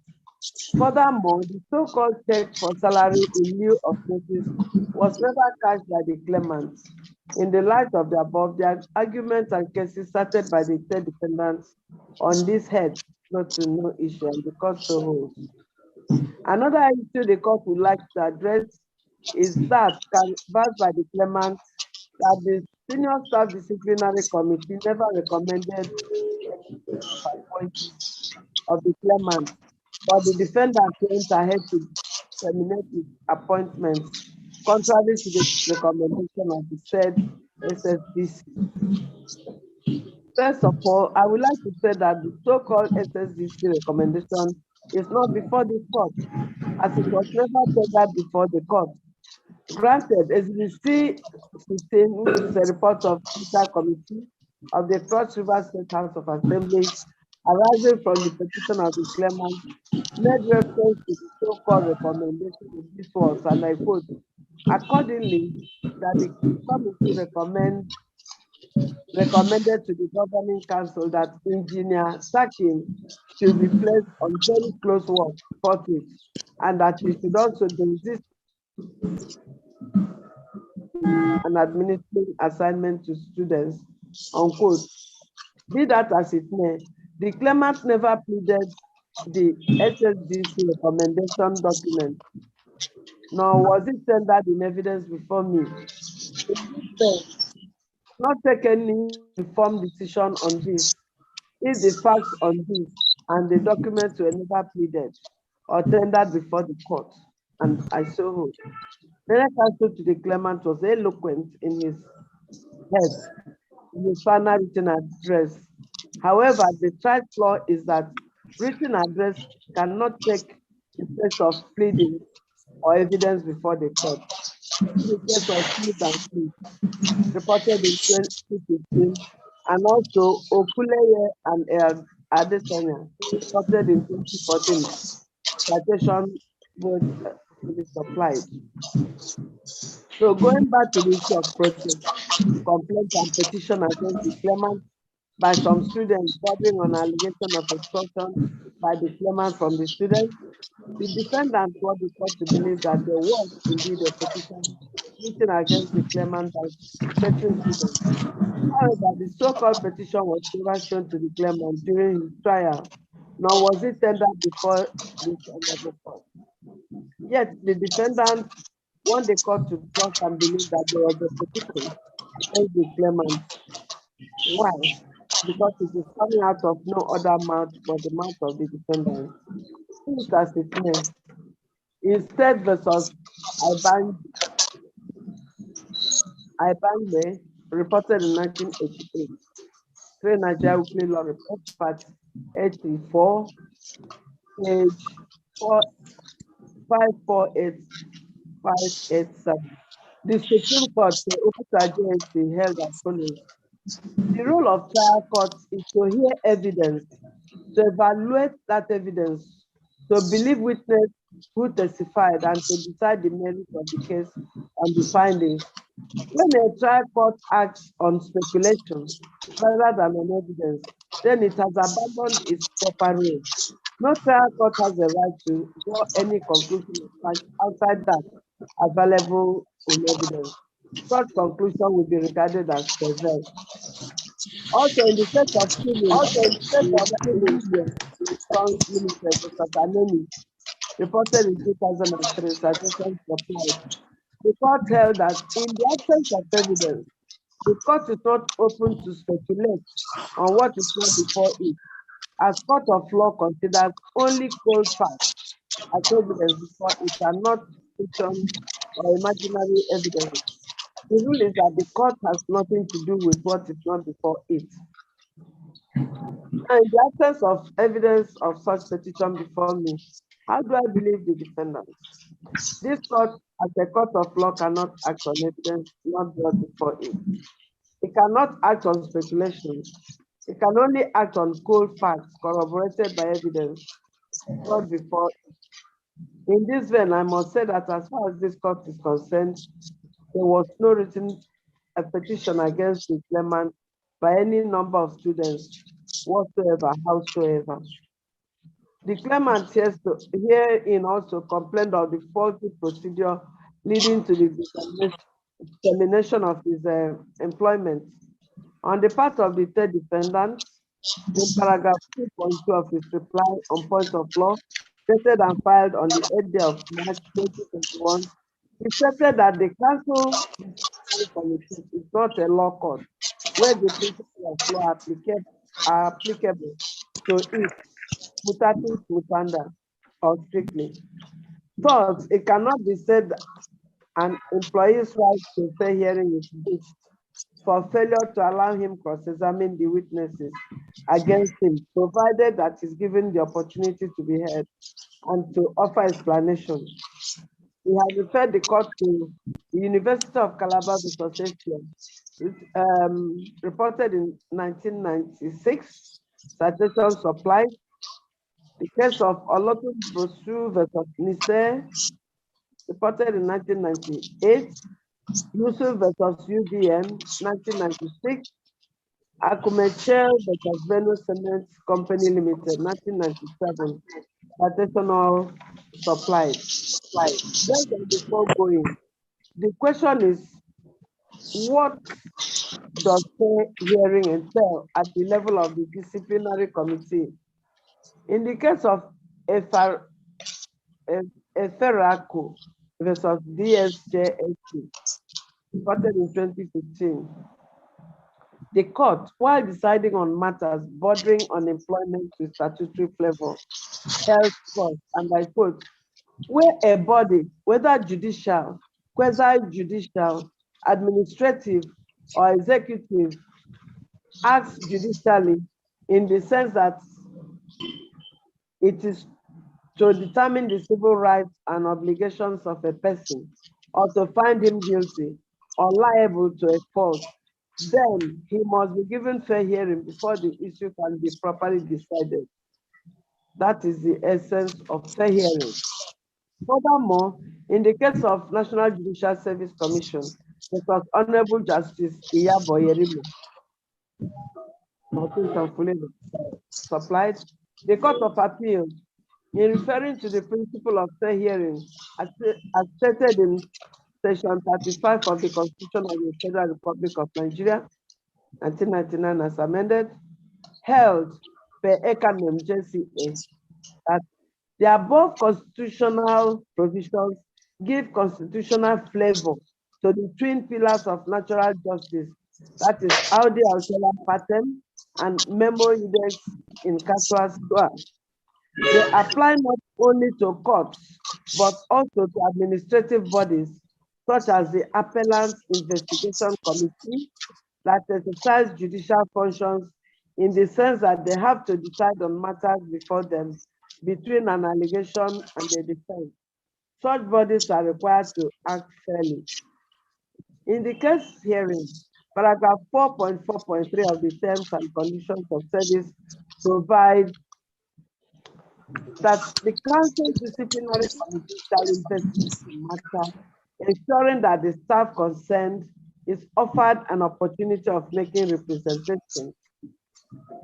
Now, by the combined effect of the provisions of the Constitution of the Federal Republic of Nigeria, the regulations stipulated in the Cross River State University of Technology Staff Handbook, and conditions of service for senior staff, Fair hearing entails all of the following. 1, give the accused person the opportunity of knowing the particulars of the allegations and accusations against him. 2, give the accused the opportunity to affirm or exculpate himself of the accusations against him.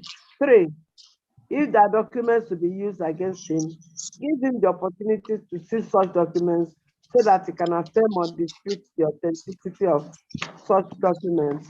4, if witnesses are called, give him the opportunity to cross-examine the witness to affirm or discredit their testimony. Same goes for his accusers. He should be given opportunities to cross-examine them, to test the veracity of the accusation and discredit them where necessary. 5, he should be given the opportunity, where the rules so permit, to represent himself in person or by a legal practitioner. 6, the panel must satisfy itself that the allegations against the accused have been proved to the extent of attracting the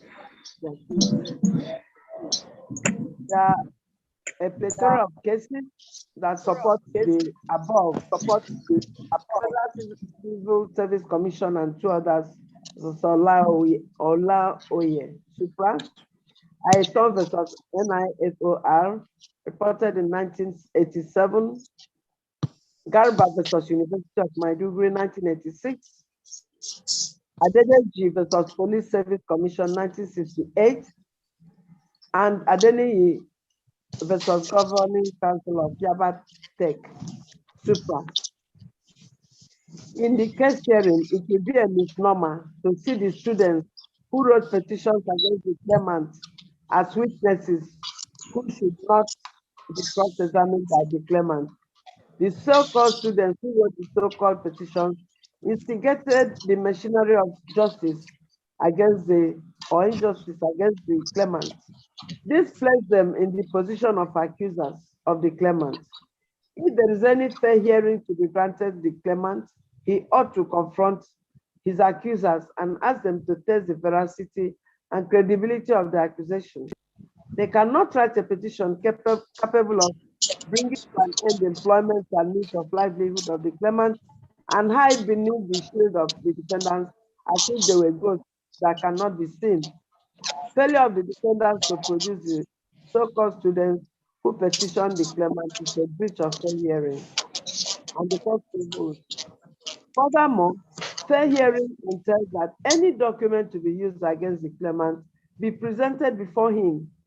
In the case hearing, the defendants talked of a petition which was not shown to the claimant. Failure of the defendants to show a copy of the petition which contents form the foundation leading to the termination of the appointment of the claimant is a breach of fair hearing, and the court so holds. As the court pleases. Failure of the defendants to stick to the laid down rules of fair hearing and the principles of natural justice vitiate any decision arising from such a faulty procedure. As such, the claimant is entitled to reinstatement.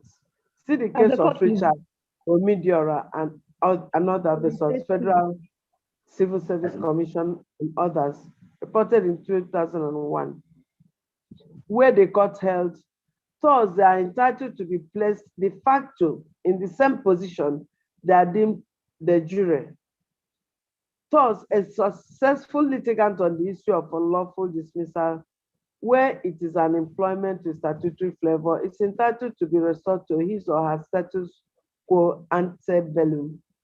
See also the case of Ogieva versus Igbeneghu, reported in 2005, where the lordships of the Court of Appeal held that where a statutory requirement for exercise of a legal authority is laid down, it is expected that the public body invested with the authority would follow the requirement to details. The non-observance of the process of reaching its decision renders the decision itself a nullity.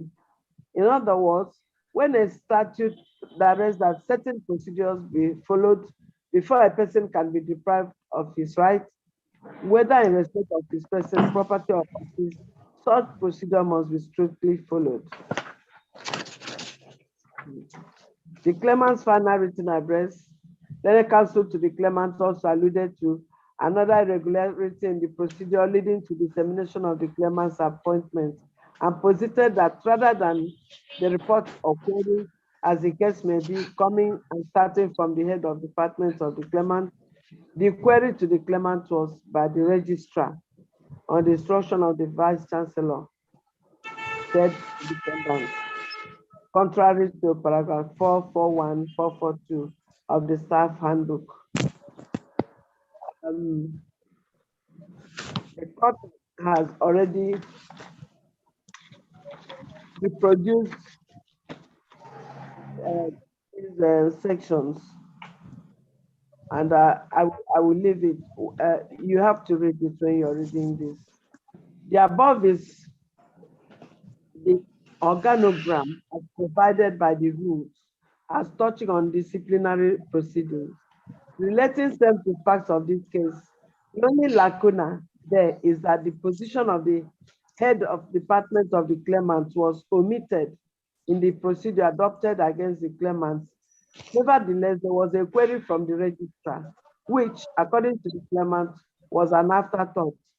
Well, given the circumstances of this case, if really there was a petition, which in any event, the court has earlier held that there was none, and the Vice Chancellor, being the head of the institution, was in receipt of the petition, and he instructed the registrar below him to issue a query to the claimant, I hardly see anything fundamental wrong about that procedure. It would have been different if the petition was submitted to the head of department of the claimant, and the head of department queried and submitted the report to the registrar, and the registrar in return submitted the report with comments to the Vice Chancellor. However, given the circumstances of this case, I really do not find anything fundamental wrong in the third defendant giving instructions to the registrar below him to give a query any staff on a petition he received directly. The court to hold. From all that has been said above, the case of the claimant's proceeds only to the extent that he was denied fair hearing as a result of the failure of the defendants to give him the opportunity to confront his accusers and failure to avail him the documents of a petition alleged to have been written by certain students against him. Therefore, the claimant's case succeeds as follows. Claim number 1 succeeds. Claim number 2 fails. Claim number 3 succeeds. 4 and 5 succeeds. Claim number 6 fails to the extent that the general damages is at the discretion of the court. It is not in all circumstances that the court is minded to grant general damages as punitive measure. Sometimes, if the court is satisfied that from the award of special damages, the claimant has been compensated, the court may refrain from awarding general damages. See the case of Makinde and Omabuni, reported in 2011, where the court held as follows. Once a party has been fully compensated for the loss or harm suffered by him, it should not be open to the court to proceed to award him any other kind of additional damages that may look like a bonus. Given the foregoing, as well as the circumstances of this case, the court is minded to say that the claimant has been compensated by the process of claim 4 and 5. Claim number 7 fails. For given the circumstances, this court is not minded to grant them. The court will rather give a time frame from the judgment for the judgment sum to be paid. Claim number 8 fails. For given the circumstances, the court is not minded to award costs. Parties shall bear their respective points. For the avoidance of doubt, the order and declaration of the court are as follows. 1. The court declares that the employed by the first, second, and third defendants in the withdrawal of the service of the claimant is in total breach and non-compliance with the provisions of senior staff handbook and service, the law establishing the university, and the law governing employment is at district level, and same is null and void. and of no effect. Of The the court court, please. declares that the restoration of the claimant's full salary after the expiration of the 3-month suspension without taking effect from the date of suspension violates the provision of Listen the to judgment, please. condition of service. 3, the court hereby orders that the first, second, and third defendants pay the claimant forthwith the balance of his 3-month salary deducted from the period of suspension which they have refused to pay, amounting to 205,797 naira. 4, the court hereby orders the defendants to reinstate the claimant forthwith with all his accrued privileges, entitlements, and allowances from the date of the withdrawal of the services. All judgment sums to be completed and paid over to the claimant within 90 days of this judgment. The court makes no orders to costs. Parties shall bear their respective costs, and judgment is entered accordingly. As the court pleases. Well, As the court pleases. my lord, Yes. thank you very much for your very erudite ruling. You analyzed every single issue, and we are very grateful, my lord. Thank you Thank you. very much. Thank you very yes. much, my lord. Thank you. Have My a lord, we are nice grateful. day. We are grateful, my lord. Thank you. She's a wonderful judge. She analyzed every issue. You are still here. Leave the Oh, my. platform. The court shall come to complete certain matters, so we shall see when I come there. As Today the is court what? pleases. Thank you, my lord. Okay. 21.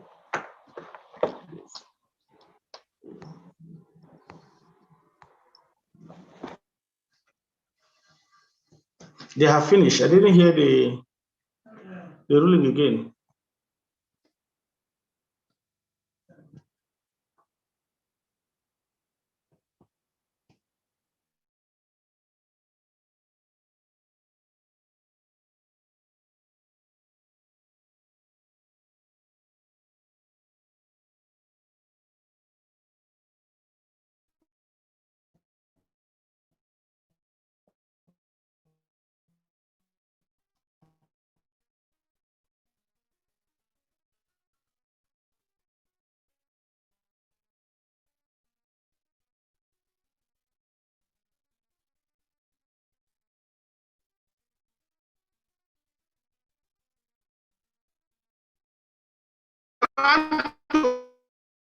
Pick a power before I came the ruling. Engineer Steve, go offline.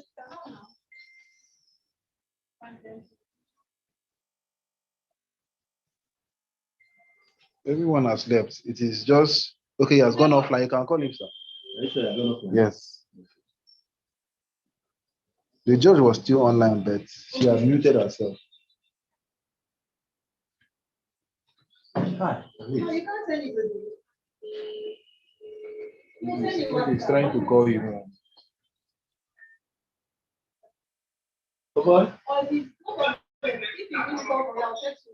You have been asked to go to prison and spend 2 years. Congratulations, sir. Congratulations. Congratulations. Well, the court ordered that you'll be reinstated. +5. Let me say. You'll be reinstated with immediate effect, and with all the rights and privileges accrued to you from the date of termination, wrongful termination of judgment. And that all accrued the payments, everything put together, must be paid to you within 90 days from this second. 90 days? Yeah. I have never been, I have gone up from judgment. Hello? No, the court said you are not entitled to damages again because all you are entitled to, within the period of the You're still online as well.